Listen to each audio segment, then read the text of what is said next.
Greetings and welcome to the Transform Podcast. This is episode 44.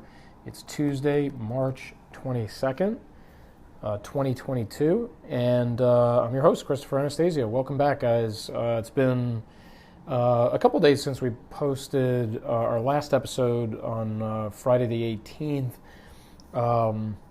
Was talking about in that episode some advice to you guys, just some musings, I guess, that I picked up from some of the online mentors, if you will, that I follow about setting goals versus establishing or developing habits. So if you guys have any issues with, when you look at things from a marketing perspective and you got to be posting things and getting content out there and things like that, and you're having trouble doing that, check that episode out. I think you may find some interesting insights there in terms of, why habits are better than goals. Okay, but anyway, so just want to put in a plug for episode 43. But yeah, I think so we're back on track this week, guys. We'll have 2 episodes out to you this week. We got 44 today. Later this week, we'll get 45 up. So we're back in a rhythm now that I've returned from travel.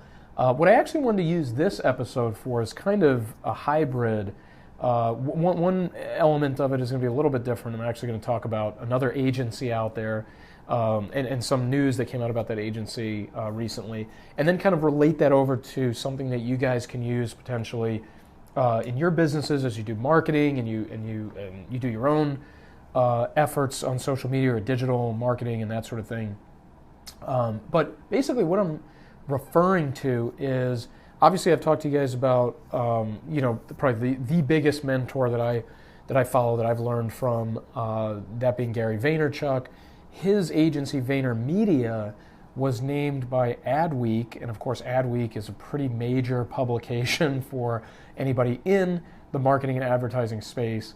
But his agency won a Breakthrough Media Agency of the Year. Okay, so that was a pretty significant win for VaynerMedia, for Vaynerchuk in particular, that his agency made that cut and was recognized as such. I believe they released that announcement a couple days ago, so it probably came out over the weekend, actually, to be honest with you, March 20th. But anyway, so I mean, congrats to Gary and congrats to his team at VaynerMedia. It was really interesting. I mean, I don't know, if you guys geek out on advertising and marketing like I do. One of the interesting things that I learned from, which maybe I just kind of had assumed and didn't realize wasn't the case in most agencies, but one of the things this article pointed out was the fact that VaynerMedia is different because it actually is one of the few agencies, if not maybe like the only large one, that still combines both its sort of media, sort of like statistical, analytical, purchasing sort of half with the other half of the equation, which is the creative half. It's all under one roof.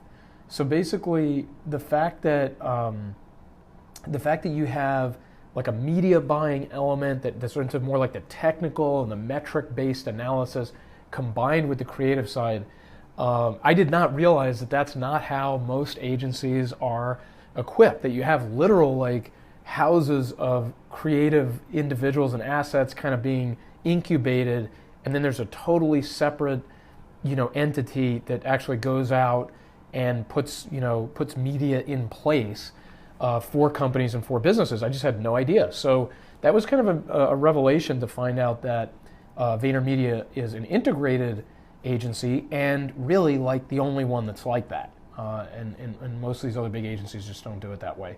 So what was really interesting, though, about this article that I think you guys will see as I kind of talk through it, that carries over to what you guys can sort of leverage from this in your own digital marketing efforts, was this section of the article kind of came towards the end called the Vayner Volume Model. Okay, so that's the Vayner Volume Model. And basically, I'm going to read you guys some snippets of it here. So I quote from the article, quote, "The Vayner Volume Model is essentially A/B testing at tremendous scale and is the secret to VaynerMedia's success in delivering results across platforms. The process involves testing between 30 and 100 pieces of creative against 12 to 15 audience cohorts. The agency invests micro amounts of media spend and gleans insight from that media spend.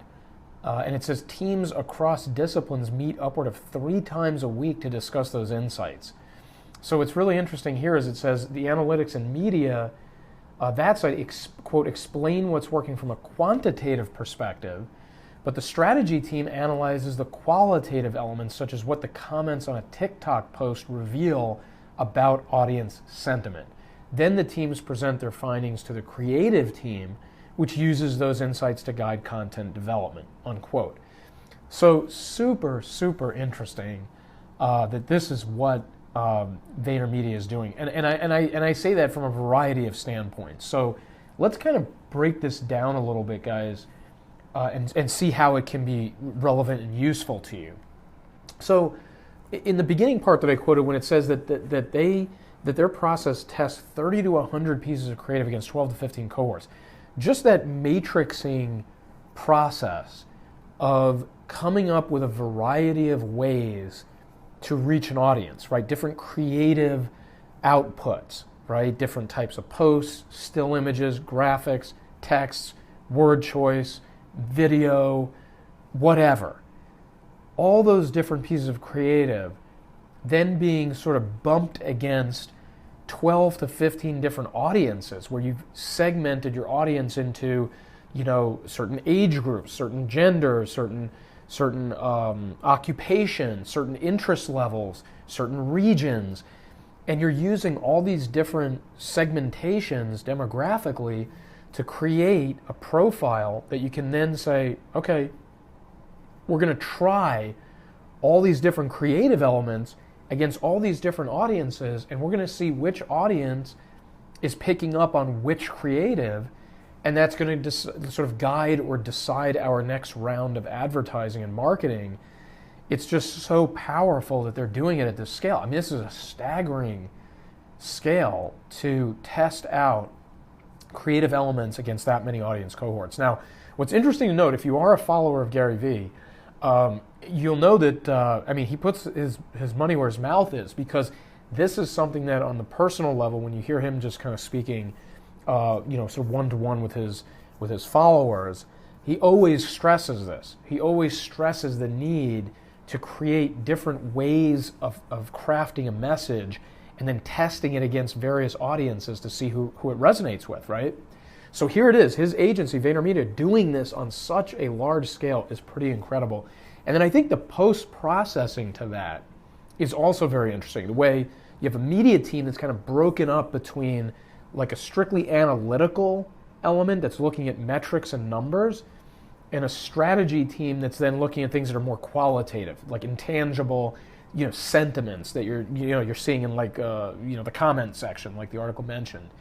And then those two groups are fusing and synthesizing that output and saying, okay, here, creative team, this is what we've gleaned from what's being posted and what's being put out there. Now you can use that to inform your next round of creative development and your next round of output, and so on and so forth. So this kind of 1-2 punch, this deep matrix of creative versus audience combined with this post-processing is just incredible. I mean, again, if you guys aren't into marketing, let's say as much as I am, it might be lost on you a little bit, but I think the key thing here to kind of drive home how this pertains to you guys and where you can kind of draw from this is that you have to really look at when you're creating content for your marketing efforts, for your social media efforts, at a certain scale, you can replicate this approach. So, for example, instead of just coming up with one type of post, one type of ad, for example, because they're really talking about, when they're talking about running a creative against audiences and they're spending money on that, of course, they're talking about paid ads, not just organic posts. But when you're looking at running ads, you could do the same thing. Maybe you're not creating 30 to 100 different instances of your message, but maybe you do a handful. Maybe there's a still image in one. Maybe there's a video in another. Maybe another one's text only. Maybe one of them has your face. Maybe one of them doesn't have your face. Just right off the top of my head, those are some ways that you can try to create some immediate separation between your creatives, right? And so you come up with multiple instances of that, not 30 to 100, again, don't obsess over those numbers, but more reasonable, manageable numbers. And then you say, okay, now who am I trying to reach? If I'm in the finance profession, for example, I have, let's say, young people who are just getting started. They need advice that's more foundational. I have people sort of in the middle of their career who have a lot of time left, but they're also making a lot of money. They have a different profile. Then I have people who are on the back end of their career or just retired. They're finished with their financial planning. They're more so reaping the benefits and the rewards of the planning they've done. So right there, you could have three different audiences, right? You could have a 20 to 34 group. You could have a 35 to 55 and a 56 to 65. So you've got different demographics, age-wise. You've got different interests. Who's interested in golf? Who's interested in buying a home? Who's interested in finding their first apartment, right? So now all of a sudden you're filling out profiles of these individuals, and you're building out these audience segments to now test that 5 or 6 or 7 creatives that you came up with and run them all and see which ad performs the best. Which one's getting the most click-throughs, which one's getting the most conversions, which one's showing up the most often, things like that. So when you approach it that way, you just get more information and you get a better sense of how to reach the audience that you're going to resonate the most with, right? So that first, that 1-2 punch that VaynerMedia is using, that first step of developing multiple creatives, developing multiple audiences, and then testing, you can absolutely replicate that at a fractional level. Of course, if you have more money and you have more resources, hey, go for it. Do more than that if you can. But I think at a bare minimum, you can come up with a handful of ways just by differentiating the formatting of your ad. Text and still image and video. I mean, right there you have 3, right? So you can go super basic there to at least start off with, and then go ahead and like I said, segment your audience up into at least basic groupings. So if you have 3 and 3, boom, you have 9 different combinations there, right? So I think it's really interesting that you can learn a lot from this, even if you're at a much smaller scale. Okay, and as it says here, they invest a micro amount of media spend against each one of these matrixed combinations, right? So again, fractionally, you can look at that and say, okay, I don't need to spend thousands of dollars on each test. I can go way down the scale and test out at lower levels just to at least get a sense of where the response rate is coming from, okay? So that's kind of the first part. Now that second part, that post-processing, we're looking at quantitative data, qualitative data, and then using that to inform creative decisions.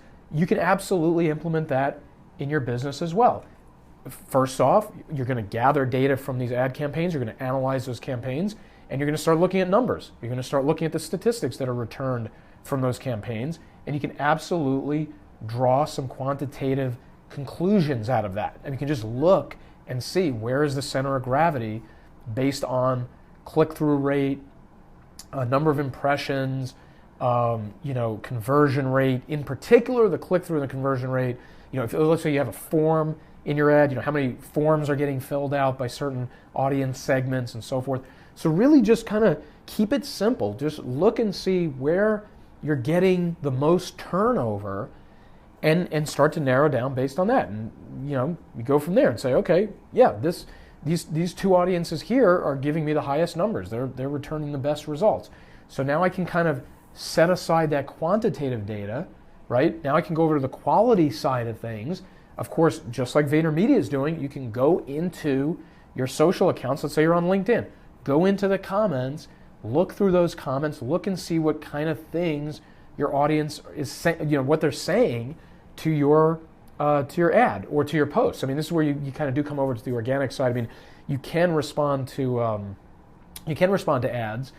So there's certainly value to seeing what the response sentiment is on the ads that you're running, but also look at your organic posts. Look and see what kind of responses you're getting there. There's insights to be gleaned there as well. Fuse those together, both paid and organic, and then marry that up with the metrics and the quantitative analysis that you did in the first part. Okay, so again, following the VaynerMedia approach, the Vayner Volume Model, now you've got good insight both numbers-wise and intangible-wise.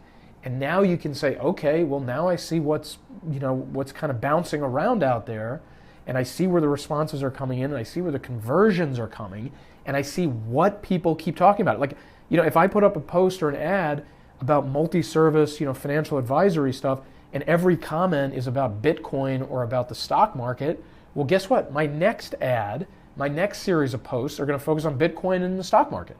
If I mentioned real estate and bonds, and nobody is talking about them, well, I'm going to leave those out of my next round of posts and ads and so forth, right? So you can kind of like take exactly what's going on here with an agency that was named, Breakthrough Agency of the Year, and you can kind of, dumb it down a little bit, make it manageable, make it something you can get your arms around, and use the same process, from start to finish, right? Multiple creatives, multiple audiences, check the metrics, check the intangibles, inform your next round of content development. Okay? Fairly simple, guys. I mean, this is an episode that I think, it doesn't take a lot of racking your brain, to see how you can implement this as a blueprint for what you're doing with your business. Now, I understand, you also have a business to run. Like if you're a financial advisor, you have to be a financial advisor. You're not a marketer. You're not a media buyer. I understand that this creates a whole new round of obligation for you, right? So that's where an agency like Transform comes in. Obviously, we're not charging VaynerMedia rates, so there's something to be gained there as an advantage, right? And we can be more tailored to your approach from a boutique perspective, from a personal attention perspective and things of that nature. I mean, it's just a trade-off that you would make. But the concept of bringing in somebody to handle this kind of process for you is certainly something that I think has to come onto the table at some point when you think about the fact that you have to run your business first and then obviously handle marketing and advertising in parallel to that. And the more you can work on your business and the things that you actually deliver value-wise, your actual service or your product, and have somebody doing this kind of process for you who understands your mission and your vision and your intent, the better off you're probably going to be. Now, there are definitely exceptions out there, people who I think can do this sort of thing. They have an eye for it, they have a knack for it, and they can do their business at the same time. I mean, they can actually perform the service or sell the product, and they can go ahead and do all this marketing and advertising at the same time. But I think that's more uncommon than common. Okay? Excuse me, guys. So anyway, just wanted to kind of run you through this, guys. We will put this article up. You can take a look at it. I basically read you the most important part, but if you do kind of get excited about marketing and advertising stuff, it would be an interesting read.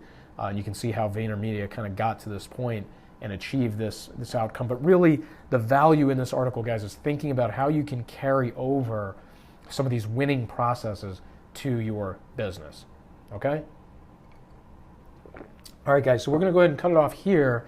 And like I said, we'll be back later this week with episode 45. Super appreciate everybody listening. Check us out on Facebook. Check us out on LinkedIn, transform.com, at the website. And for the podcast, please like it, subscribe to it, share it. Couldn't appreciate that more. So super thankful for you guys checking us out and listening in. So this is Chris Anastasio signing off. I will be back with you guys later this week with episode 45. For now, have a great night, and we'll talk to you guys soon. Bye-bye.